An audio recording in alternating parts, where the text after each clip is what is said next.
Assalamualaikum warahmatullahi wabarakatuh. Anak kelas 11 ya. Kita mulai ya. Nama saya Udah tahu belum semua? semoga Tahu, kalau belum tahu tanya ke bagian usaha. Anak-anak udah siap ya? Materi atau buku pelajaran yang harus disiapkan. Kita belajar PKK. Jadi apa itu? Produktivitas dan kewirausahaan. Jadi saya mengajarkan Anda itu mindset sebagai pengusaha, bukan bekerja. Kalau bekerja nanti saya salah ngajar Anda. Jadi mindsetnya adalah kewirausahaan, ya. Nah, dalam pertemuan pertama ini itu ada beberapa materi yang sepertinya kok apa itu aneh ya untuk warga Jakarta, itu aneh, yaitu berupa bagaimana membuat usaha kerajinan dari limbah bahan kertas. Jadi kertas yang sudah nggak terpakai, bisa koran, bisa kardus. Jadi seandainya Anda melihat koran, kardus menumpuk di mana-mana, apa yang Anda pikirkan? Limbah kan, soalnya nggak berguna kan? Nah, dengan adanya pendidikan kewirausahaan ini, bagaimana cara mengubah limbah dari bahan kertas menjadi bahan yang produktif dan bisa digunakan untuk seni ya. Ini biasanya kalau kertas limbah itu biasanya diolah menjadi sebuah karya seni, ya, sebuah karya seni. Bisa saja karya seni itu bisa lampion, atau bisa caranya kita gulung-gulung kertas koran itu, kemudian kita rendam dulu dalam air, kemudian kita cetak ya, seperti tempat telur itu sudah bagus itu kita bikin produk dari bahan limbah kertas koran atau kertas dari kardus ya. Itu kita bikin seperti bubur, kita rendam dulu, baru ditambah dengan lem, nanti baru kita cetak seperti tempat telur. Yang ada di pasar itu kan telurnya ditempatkan di tempat yang bekas cetakan dari koran ataupun dari kardus bekas ya. Itu dimanfaatkan seperti itu oleh beberapa perusahaan. Itu sudah mendunia ya, dari nggak di Indonesia saja tapi sudah mendunia, bahwa untuk mengantarkan telur dari satu tempat ke tempat lain itu dia menggunakan itu lebih aman, lebih safe gitu. Nah, kemudian hal yang penting dalam sebuah perencanaan usaha adalah kita melakukan eksplorasi ide. Jadi kalau Anda ketemu dengan limbah kertas, ini apa gagasan Anda dalam membuat produk dari limbah tersebut? Itu akan kita pelajari di materi kewirausahaan ya. Kemudian ide dalam peluang usaha membuat limbah kertas itu ternyata sudah dari awal sudah diprakarsai beberapa teman-teman, beberapa orang yang sudah sukses membuat limbah kertas menjadi bahan industri kerajinan seni ya. Tapi yang menarik dari kertas limbah itu adalah yang pertama, mungkin bahannya itu lebih murah ya, bahannya lebih.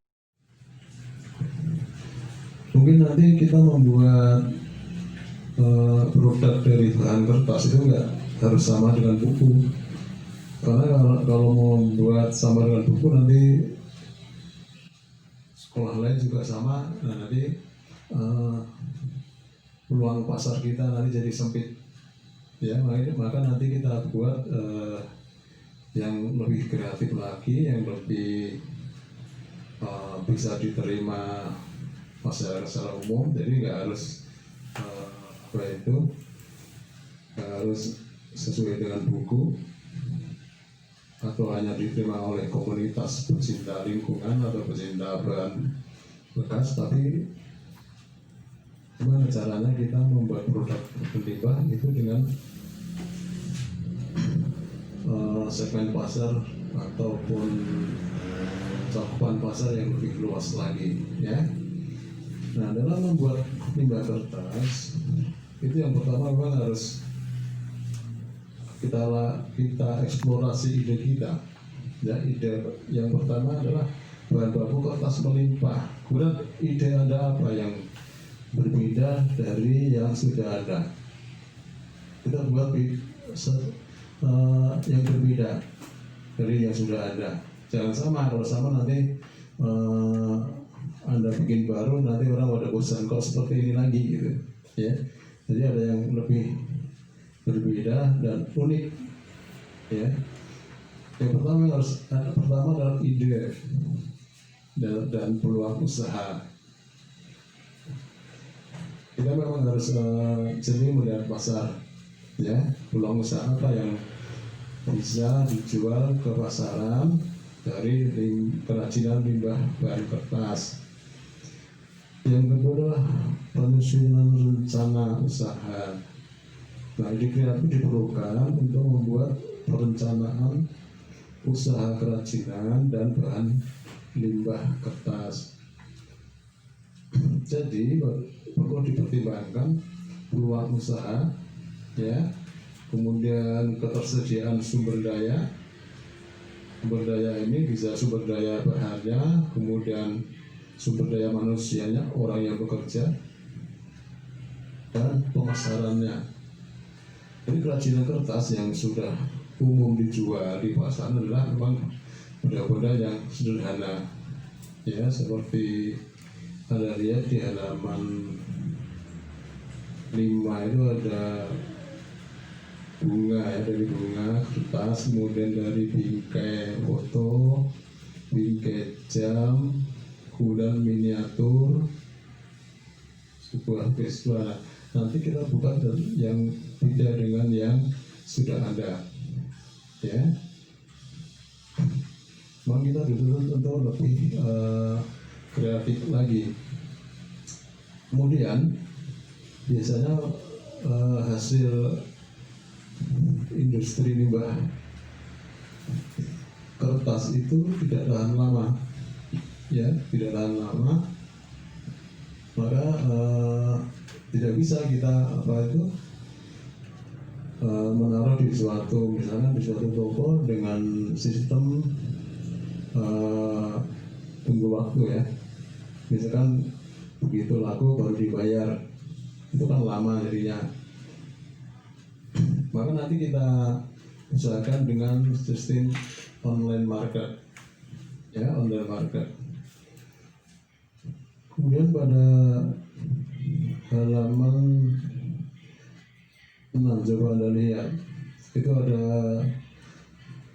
9 blok ya, 9 blok dalam perencanaan industri limbah kertas ya. Limbah kertas yang tadi disebutkan bahwa limbah kertas bisa dari kertas koran, kemudian bisa kertas karton bekas bungkus macam-macam karton itu ya. Yang pertama, blok yang pertama adalah coba lihat halaman 6 ya. Itu ada key partner. Ya, apa itu key partner? Itu partner kita yang selama ini menjadi pemasok bahan limbah tersebut.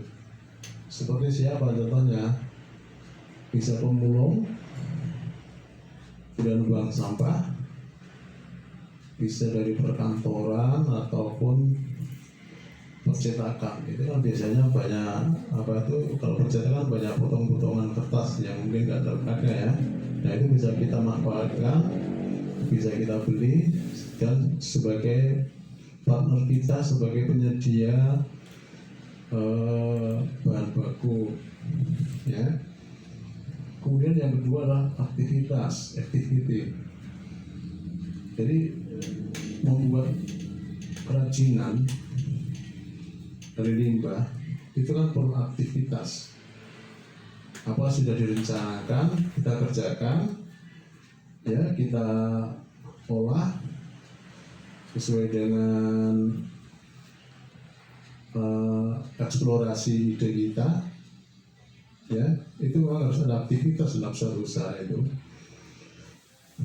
Kemudian ada resources dari sumbernya, dan pengrajin barang bekas atau limbah kertas tadi yang sumbernya. Value proposition. Nah ini apa nih value proposition? Ada yang tahu? Value proposition itu adalah apa yang menjadi keunggulan, kelebihan dari produk yang kita hasilkan dibanding dengan produk pesaing.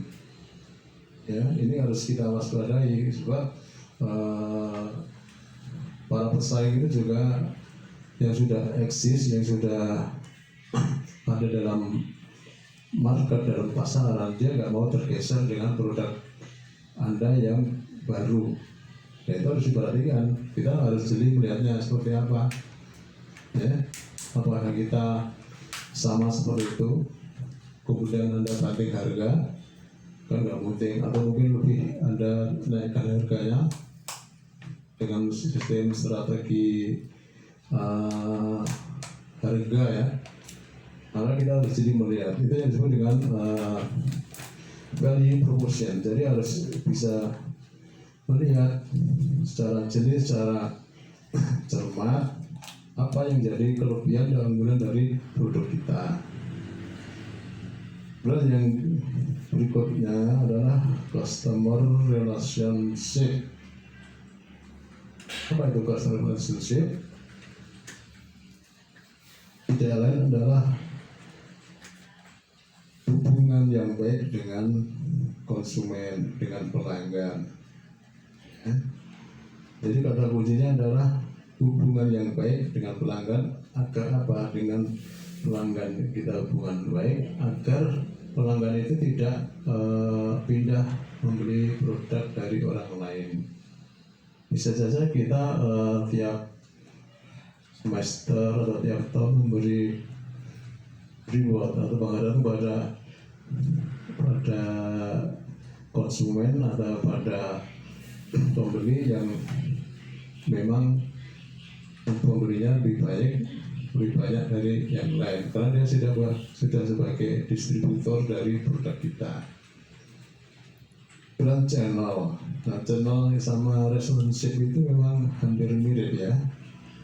Kalau relationship itu hubungan dengan orang lain, tapi channel itu bagaimana kita menjangkau suatu daerah. Jadi produk kita di Jakarta, bagaimana kita menjangkau ke suatu daerah di Papua, kemudian di Aceh, di Maluku. Itu adalah keterjangkauan kita. Kalau relationship itu hubungan yang baik, ya bisa jadi di daerah Papua, tapi sekitar sudah hampir lama sekali, tahunan mungkin hubungan. Ya. Nah channel ini biasanya itu menitik berarti pada jangkauan pelanggan. Bisa saja pelanggan bisa keluar negeri yang dekat-dekat saja, ya. Kemudian berikutnya adalah customer segment. Ini penggolongannya adalah orang-orang yang mungkin tertarik dengan kelebihan dan keunggulan dari usaha kita dari limbah industri. Ya, jadi customer segment itu adalah memang membutuhkan produk yang benar-benar unggul, yang benar-benar berbeda dan unik dari produk pesaing, apalagi kita sebagai pendatang baru atau newcomer. Kemudian berikutnya adalah customer segment ya, dari cost structure. Apa yang dibuat cost structure? Cost structure itu rincian biaya terbesar yang harus dikeluarkan untuk melakukan aktivitas menghasilkan suatu produk. Jadi mulai dari pembelian barang, pembelian bahan baku, kemudian pembelian alat, ya, kemudian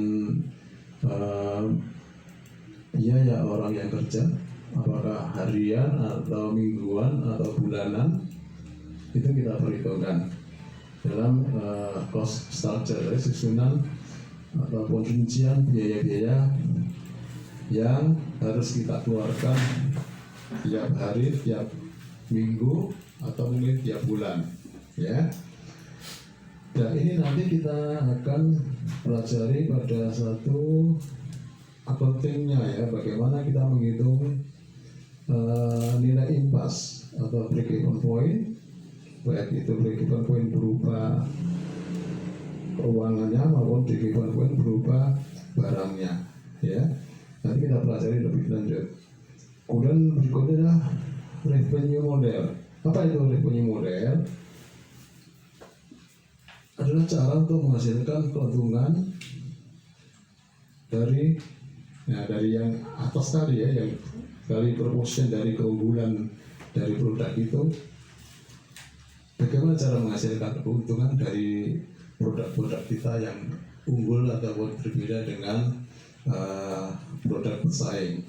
Ini perlu sekali karena ini sebagai langkah akhir untuk mengetahui sejauh mana produk kita bisa diterima oleh masyarakat, oleh konsumen secara berkelanjutan. Dan dengan berkelanjutan itu mesti harus pakai strategi marketing. Kalau hanya menjual sekali kemudian orang kapok beli, nah itu kita bukan usaha lagi, bukan memasarkan lagi, tapi hanya jual saat itu juga, ya. Tapi bagaimana caranya orang bisa membeli kembali, ya. Oke, nanti kita lanjutkan pada segmen berikutnya.